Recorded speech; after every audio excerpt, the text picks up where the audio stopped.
It's the biggest scandal of the century, according to President Trump, so we should. It really is, and the problem seems to be multifold, starting with political will, starting with the ability to actually do anything or actually get people to talk. At this point, we've been talking over the same topics on this case for a little while. I think what's new is the language from Comer here, saying that this may well end in overturning.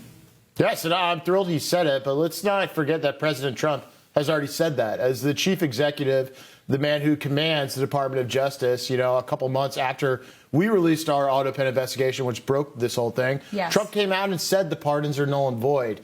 And so we're kind of working backwards from that with people, coming to now agree with President Trump. The more, the merrier. But the fact that the chief executive, the man who controls the Department of Justice, already declared them to be null and void should have been enough for the Department of Justice to act. That being said, Comer is providing an invaluable function here. He just more evidence, more data points to make the inevitable court cases easier. He's uncovered a lot, but he's in Congress. He doesn't have the badge and the gun. The executive branch does, so we are anxiously awaiting them charging people for the crimes that they admitted they committed when they accepted the pardons. Okay, so go back. You said that the moment that President Trump, the executive, says that these are null and void, that the Department of Justice could have acted on it.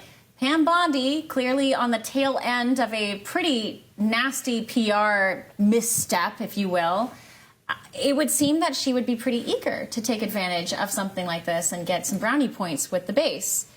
Why haven't they done it? Good question. Look, there's a lot going on. A lot of people are picking on the AG for a lot of things. Clearly, big chunk of this administration's agenda centers on whether or not she can hold people accountable. And they're upset because they haven't seen accountability yet. Right. We have long advocated. At least on the open.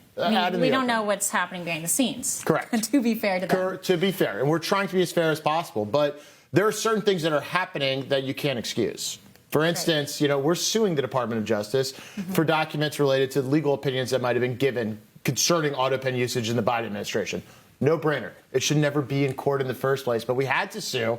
And now instead of complying with the law, they're asking the judge and getting the judge to basically kick this thing way down the road. So the Department of Justice is taking an active role in preventing the release of relevant information for something that the President of the United States called the scandal of the century. Why? Hold on. Why? Why do you think they're doing that? Do I think that the Attorney General woke up in the morning and said, we're going to weigh in here and we're really going to screw them? No, I don't. I think it's a matter of prioritization. I think it's a matter of time.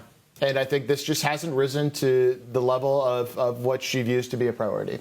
And I think that's out of line, obviously, with what the president has asserted. I think also it's difficult to take full command of the Department of Justice. The AG is not weighing in on litigation on information requests in the D.C. Circuit. And so it's a lack of the full-scale implementation of political control throughout the Department of Justice, which is a common theme for the lack of accountability writ large. There are barely any Trump U.S. attorneys in place right now. We're still rolling with Biden holdovers, or people who came in as careers during Biden or Obama years that then were promoted to the acting now. And so you're not seeing a DOJ system with full-scale political control. You're seeing a few political appointees at the top with a lot of things driving their attention, and they're picking and choosing what they think deserves it the most that day, and it hasn't been autopen. And you know better than most people, this system moves very slowly. Molasses speed. There's not a fast speed mode for the Justice Department. But that said, they do have a 3-year runway. Will this ever come to rise to the level of being a priority, or is this just going to be more donation clickbait? I hope. And this was the danger. When we launched this thing in March and went public with our findings, there was a moment where, everyone's talking about it. You get excited. You got a big story going. But the danger that I identified and our team centered on is we don't want this to just be a political talking point. Right. It very clearly just could have worked into the shtick of autopen president. And sure, I take some joy in everyone calling Biden the autopen president because he was. It's hard not to. But the danger was it's staying in that lane and not being in the legal lane, because that's ultimately what we want.